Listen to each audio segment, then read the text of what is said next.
सहनाववतु सहनौ भुनक्तु सह वीर्यं करवावहै तेजस्विनावधीतमस्तु मा विद्विषावहै। ओम शांति शांति शांति। वैदिक जीवन पद्धति में हम ईश्वर परिधान की चर्चा कर रहे हैं और समझने का प्रयास कर रहे हैं। जो वैज्ञानिक है पूर्ण रूप से, जिससे हमारा यह सारा अस्तित्व, जिससे हमारा कर्तव्य, जिससे हमारा स्वधर्म स्वकर्तव्य अथवा इस जीवन का जो परम लक्ष्य है उसकी प्राप्ति होती है, उस ईश्वर परिधान से सारे विकारों की समाप्ति होती है। सारे दुर्गुण दुर्व्यसन और दुर्व्यवहारों की समाप्ति होकर के जो सद्व्यवहार है, सद्गति है, जो हमारा लक्ष्य है उसकी प्राप्ति होती है। दुखों से, क्लेशों से, कष्टों से मुक्ति होती है, हम उससे मुक्त हो जाते हैं। सद्भावना से, कर्तव्यपरायणता से, कृतज्ञता से, आनंद से युक्त हो जाते हैं। तो ऐसी जीवन पद्धति को हम अपना करके अपने जीवन को धन्य करें। उसमें हम अष्टांग योग के इस अंतिम नियम का स्वाध्याय कर रहे हैं और वह है ईश्वर प्रणिधान। पिछली कक्षा में चर्चा हो रही थी कि वह परमात्मा एक है, सब जगह विद्यमान है, सबके हृदय में रहने वाला है और सर्वभूतांतरात्मा जो है, जो सबके कर्मों का अध्यक्ष है, सबका साक्षी है और वो निर्गुण है। अर्थात उसका कोई संसार में वो तमोगुण रजोगुण आदि से युक्त नहीं है, वो गुणातीत है। उस परमात्मा का हम चिंतन करें, उसको सदा अपने अंग संग माने। तो आगे बढ़ने से पहले आप में से किसी कोई प्रश्न हो तो पूछ सकते हैं। जी स्वामी जी। जी, हमारे मन में एक प्रश्न आ रहा है जी कि ये वैदिक जीवन पद्धति हम पढ़ रहे हैं, जबकि हम मानव हैं। हाँ। तो मानव जीवन पद्धति पढ़ने से ज़्यादा बेहतर होता है, तो ये वैदिक जीवन पद्धति और मानव जीवन पद्धति में क्या अंतर है? मानव जीवन पद्धति ये भी एक पद्धति है, लेकिन मानव जीवन पद्धति जब कहते हैं तो केवल मानव के लिए है वो। और वैदिक जीवन और मानव में संकुचित संकीर्ण स्थिति हो गई। वैदिक जीवन पद्धति का तात्पर्य है कि वेदानुकूल जो आचरण है। और वेद क्या है? वेद सब सत्य विद्याओं का पुस्तक है। वेद का पढ़ना पढ़ाना, सुनना सुनाना सब श्रेष्ठ जनों का, आर्य जनों का परम धर्म है। और वह जो भी जो है वेद विद्या उस परमात्मा के द्वारा दी गई है, जो परमात्मा की वाणी है। तो परमात्मा केवल मनुष्यों के लिए संसार को बनाया है कि सब अन्य प्राणियों के लिए बनाया है? अन्य प्राणी भी यहाँ रहते हैं। तो केवल मनुष्यों के लिए सारी भोग सामग्री है या ये सारे सूर्य चंद्र जीव जंतु फल फूल मेवा मिष्ठान या जो भी है, तो केवल मनुष्यों के लिए नहीं है, सबके लिए है। और वेद का जो उपदेश है, वेद का जो आदेश है, उसके अनुसार अपने जीवन को करना, अपने स्वरूप को समझना, अपने कर्तव्य को समझना, स्वधर्म को समझना, यही पर्याप्त नहीं है। हम दूसरों के, जो इस संसार में अन्य ज्ञान विज्ञान फैला है, अन्य जो प्राणी हैं, उनके प्रति हमारा क्या कर्तव्य है, उनके साथ कैसा बर्ताव करें। और ये जो कुछ भी जलचर थलचर नभचर हैं, उन सारी चीजों को, खगोली हो चाहे भौगोलिक हो, सारे ज्ञान विज्ञान का जो सार दिया है वेदों में, उसमें कोई संकीर्णता नहीं है, उसमें मानवता की ही बात है। लेकिन वैदिक कहने से अवैदिक जो चीजें हैं वो हट जाती हैं। मानव स्वार्थ में फंस सकता है, दूसरी ओर से मैं आपको समझाने का प्रयास कर रहा हूं। जो मानवीय है, तो मानव जीवन पद्धति हम इसको कहेंगे, तो मानव तो अल्पज्य है। मानव क्या है? अल्पज्य है। मानव में स्वार्थ है। मानव संकुचित विचारधारा का भी हो सकता है। मानव अपने ज्ञान के अनुसार ही दूसरों को उपदेश कर सकता है। जो मानवीय जीवन पद्धति होगी, मानव जीवन पद्धति होगी, तो वो किसी मनुष्य के द्वारा बनाई होगी, ठीक है। लेकिन जो वैदिक जीवन पद्धति का मतलब क्या है, उसके तात्पर्य यह है कि जो ईश्वर की वाणी है और ईश्वर ने जैसा उपदेश किया है, आदेश जैसा दिया है, जैसे हमको संकेत किया है, उसमें कोई संकीर्णता नहीं है। वो पूर्ण वैज्ञानिक है, पूर्ण सैद्धांतिक है, वो अकाट्य सत्य है, अटल है, अविचल है, अखंड है। इसलिए वैदिक जीवन पद्धति कहा है इसको। तो जी स्वामी जी, जैसे पक्षी है तो उसके डीएनए में बैठ गया कि जैसे कोई कोयल है तो बनाती नहीं है घोंसला, कोई चिड़िया घोंसला बना रही है तो घोंसला को देख करके भी हम कह सकते हैं कि अमुक चिड़िया का घोंसला है। जी जी। जो भी चिड़िया उस प्रजाति की होगी उसी तरह का घोंसला बनाएगा। तो उसके डीएनए में आ गया। तो हम वैदिक जीवन पद्धति, हम ऋषि मुनियों की संतान हैं। हाँ। हम ईश्वर का प्रतिनिधित्व हैं। हाँ। तो हमारे अंदर यह कोई भी गुण नहीं आया। अभी बता रहे थे कि हमारा स्वभाव अलग अलग है जी। तो कोई एक परंपरा तो स्थापित हो जाता कि हमें पहचान में आ जाए कि ये मनुष्य है।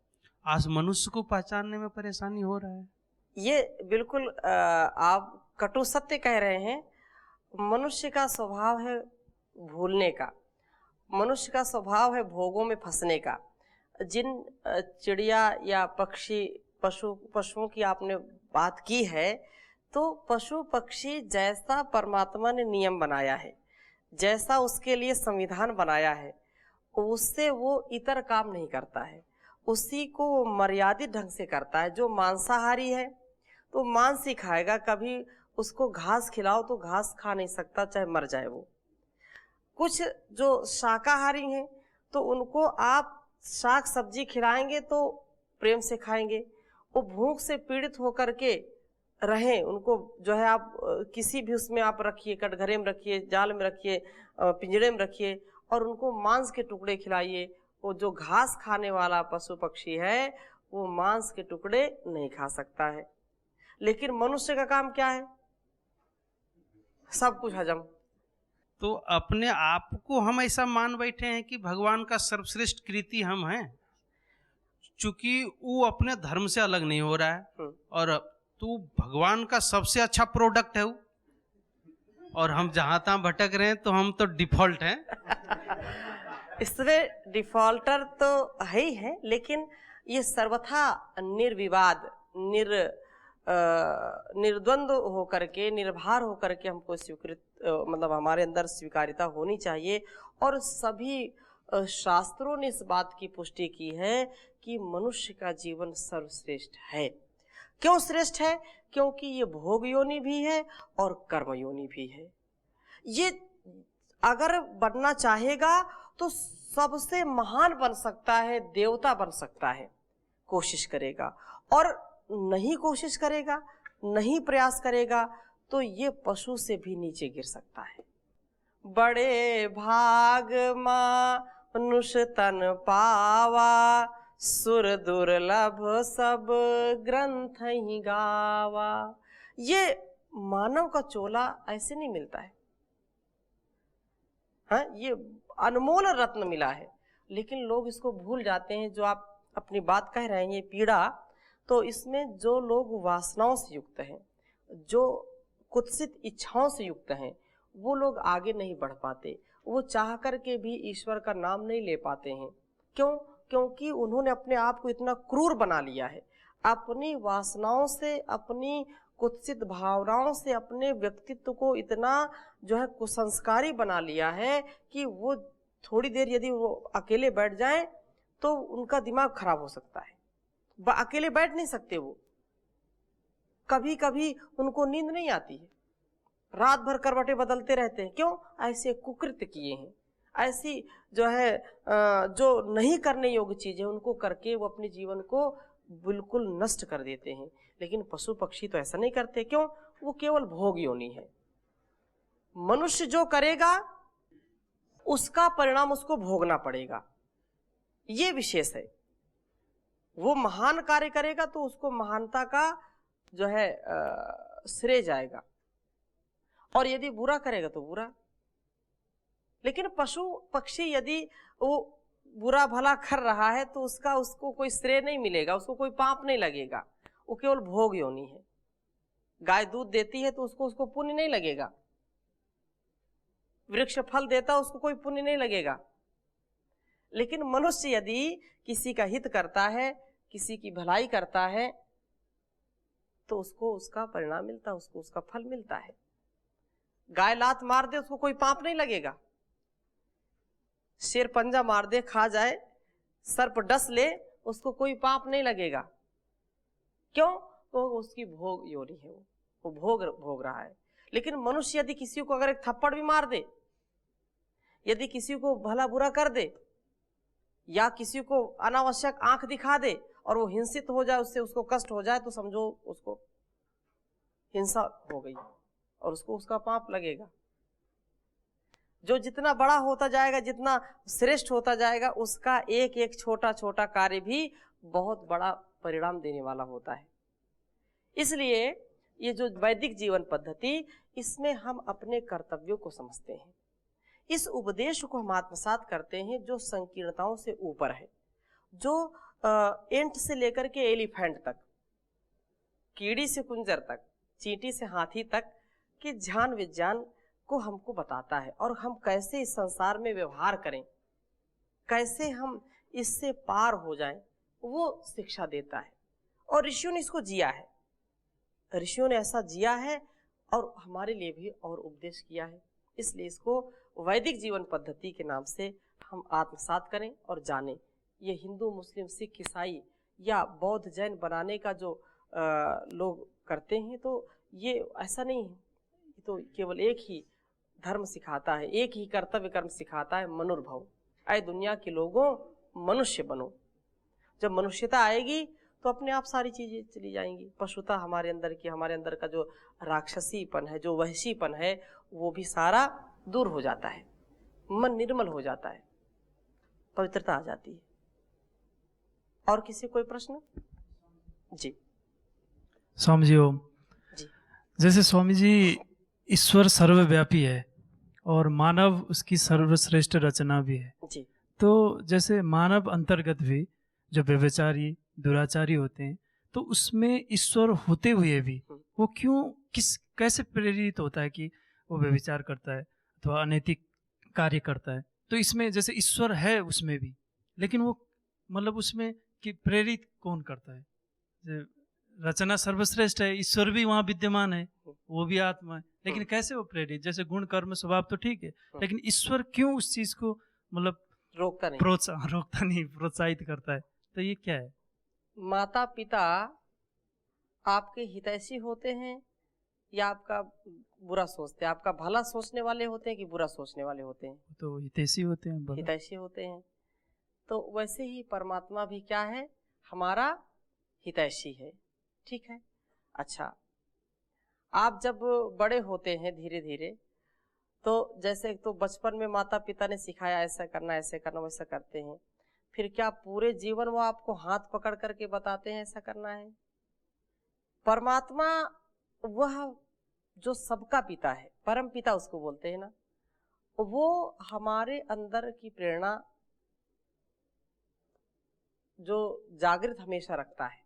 अर्थात जब हम कोई कर्म करते हैं, कोई अच्छा कर्म करते हैं तो उत्साह से भर देता है, कोई गलत कर्म करने के लिए जब कदम बढ़ाते हैं तो हमारे अंदर वो संकेत करता है ये कर्म अच्छा नहीं, इसको मत करो, फिर भी व्यक्ति करता है उसको।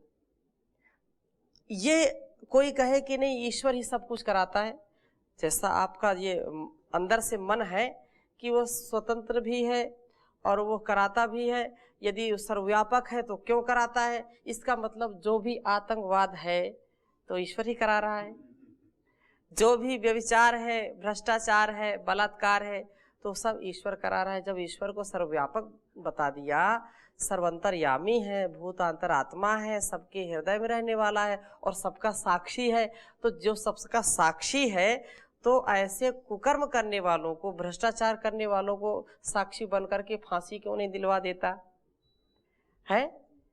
देखो, ईश्वर इस संसार में मनुष्य को स्वतंत्र बनाया है। स्वतंत्रः कर्ता, अष्टाध्यायी का सूत्र पाणिनि ने लिखा है ना, स्वतंत्रः कर्ता। ये स्वतंत्र है। कर्ता क्या है?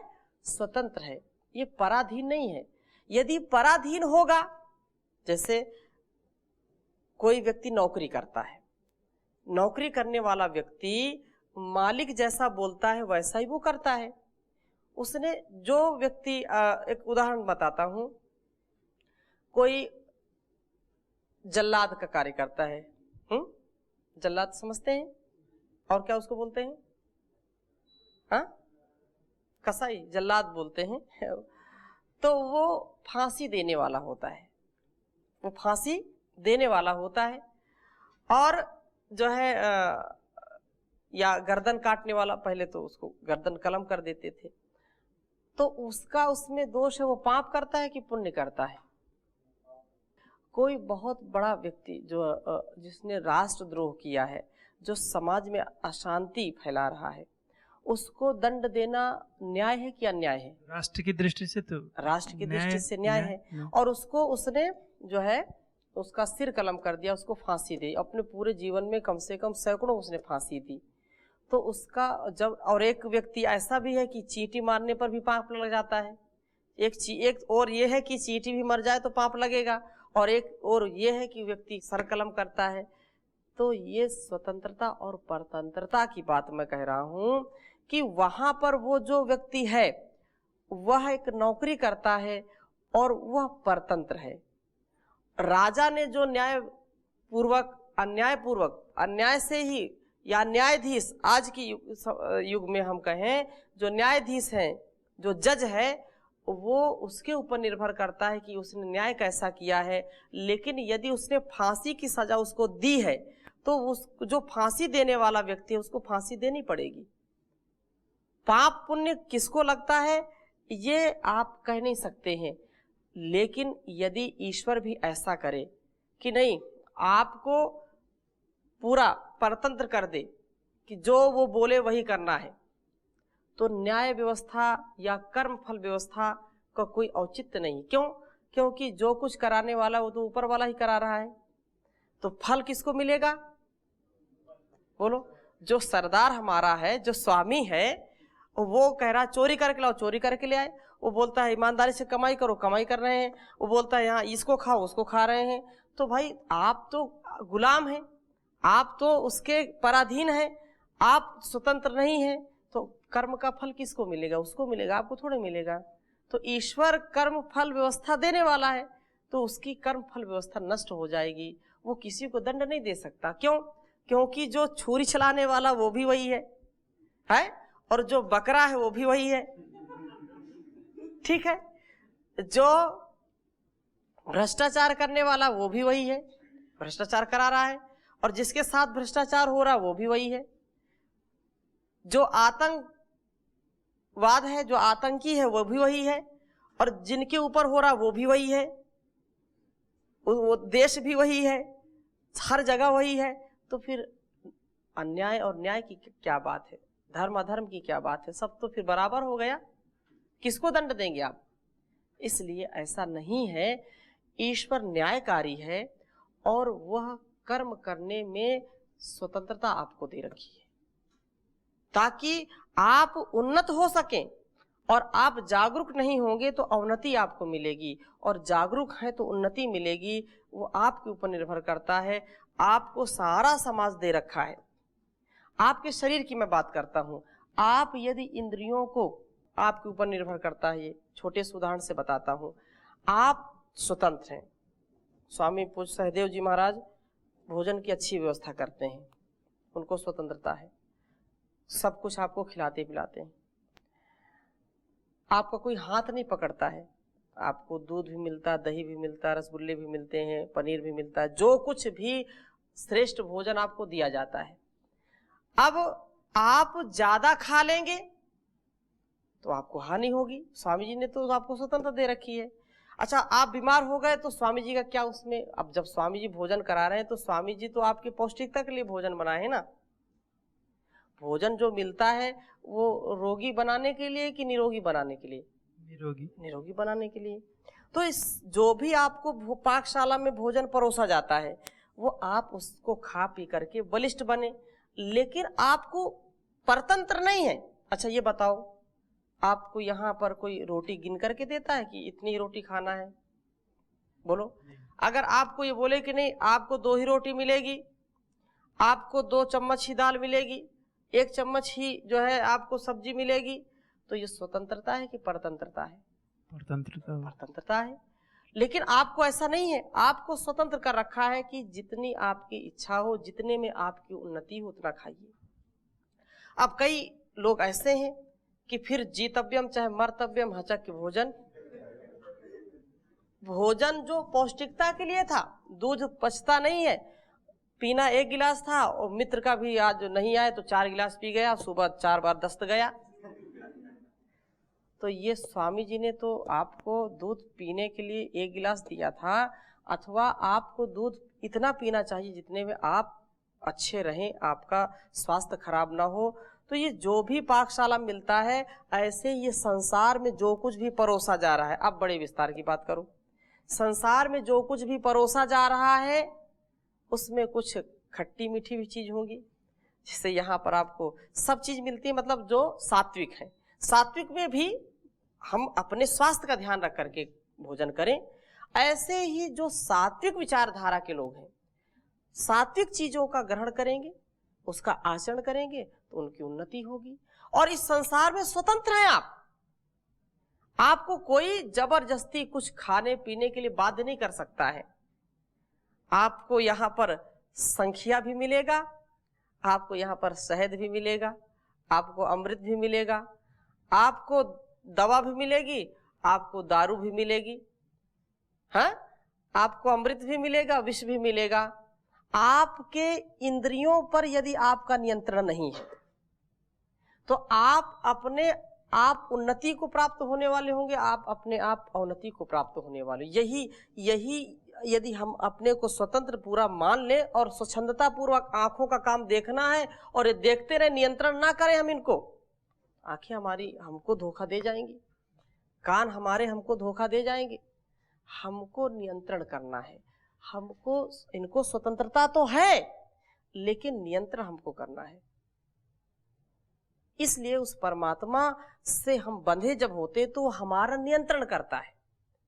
यद्यपि स्वतंत्रता पूरी है आपको, लेकिन उन्नति के लिए हमको उसकी जो है अनुभूति, उसके द्वारा दिए गए उपदेशों को अपने जीवन में आत्मसात करके आगे बढ़ना चाहिए। तो ऐसा कभी विचार मत करें कि ईश्वर जब सब जगह है तो ऐसा क्यों होता है, ऐसा नहीं होना चाहिए, ये सर्वथा जो है उचित नहीं है। और यदि वो बार बार अड़ंगा लगाता रहेगा तो फिर आपको लगेगा कि जो गड़बड़ मामला। अच्छा देखो, और एक दो उदाहरण बताता हूँ।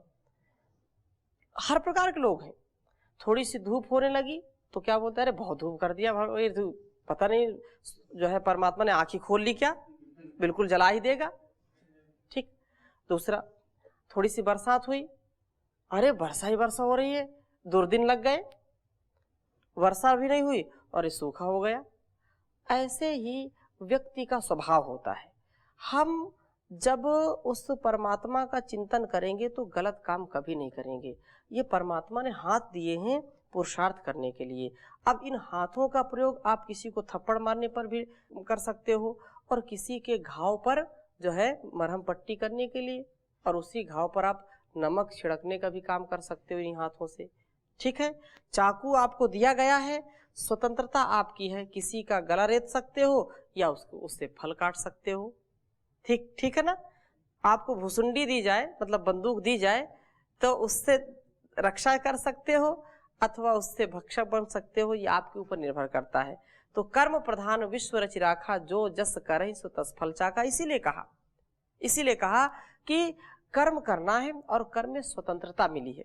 परमात्मा हमको बाध्य नहीं करता है। अगर ऐसा बाध्य करने लगे तो सब धर्मात्मा हो जाए, कोई भी दुष्टात्मा नहीं बनेगा, सब महात्मा बन जाएंगे। और यदि वो दुष्टता करता है सब दुष्ट हो जाएंगे, ऐसा नहीं। ये कर्म फल व्यवस्था है। जो जैसा सोचता है, जैसा व्यवहार में लाता है, जैसा उसका संस्कार होता है, परमात्मा उसको वैसे ही आगे बढ़ाता है। ठीक है, अब बबूल का पेड़ लगाया है और बोलो कि परमात्मा तो सब जगह है, इसको आम बना दे, कैसे बनाएगा? नहीं बनाएगा ना। उसकी शक्ति तो काम कर रही है। जैसा व्यक्ति गुणकर्म स्वभाव से अपने आप को ढालेगा वैसा बन जाएगा। जी जी स्वामी जी, जी आपने कई उदाहरण देकर समझाने का प्रयास किए, समझ भी रहे हैं जी। लेकिन थोड़ा सा प्रश्न मन में आया हाँ, पूछिए। कि माता पिता बच्चे को समझाते हैं ये करना और ये नहीं करना, हाँ जबकि बच्चे भगवान का स्वरूप होते हैं। कोई भी आसानी से कह देता है ये बच्चा है, ये सत्य बोलेगा, तो उस समय तो ठीक रहता है और उसी समय गाइडेंस हो रहा है उसका। अब बड़ा होकर के गलती करता है तो बड़ा होने के बाद उसको गाइडेंस की जरूरत है। उसका गाइडेंस कभी आपसे दूर नहीं होता है। मैंने उनको भी ये बात बताई थी। परमात्मा हर क्षण, हर पल, सदा सर्वदा सर्वत्र हमारे साथ रहता है और हमारे अंतःकरण में, हमारी आत्मा में वो हमेशा उपदेश देता रहता है। जब हम कोई गलत काम करेंगे तो हमारे अंदर भय, शोक, लज्जा उत्पन्न कर देता है कि ये ठीक नहीं, इसको मत करो। भय, शोक, लज्जा उत्पन्न हो जाती है, हमारा शरीर काम नहीं करता है, तो ये उसका संकेत है। और हाँ, जब कोई बार बार इसको करता रहेगा तो घंटी उसको जो बजती है ना, वो फिर बंद तो होती नहीं है, लेकिन व्यक्ति क्रूर हो जाता है, उसको उसकी संवेदनशीलता समझ में नहीं आती है। इसलिए हमको ये कभी नहीं सोचना चाहिए कि वो हमारा गाइडेंस नहीं कर रहा है। उनको मैंने माता पिता का उदाहरण इसलिए दिया कि माता पिता कभी हमारा अहित नहीं चाहते हैं। एक ही कोख में पले 5 संतानें, एक ही जैसी उनको शिक्षा दी गई, एक ही जैसी घुट्टी पिलाई गई, एक ही जैसे सारे संस्कार दिए गए, भोजन पानी सारी व्यवस्थाएं की गई, लेकिन सबके स्वभाव अलग अलग होते हैं। क्यों? उसके पीछे एक ही कारण है कि उनके संस्कार, जन्म जन्मांतरों के उनके जो संस्कार हैं, जैसी उनकी वासनाएं हैं, जैसे उनके व्यवहार रहे हैं, उसी प्रकार से वो ढल जाता है व्यक्ति। तो इसकी चर्चा फिर और हम आगे करेंगे। बहुत अच्छा आज का प्रश्न रहा आपका। ओम शांति शांति शांति।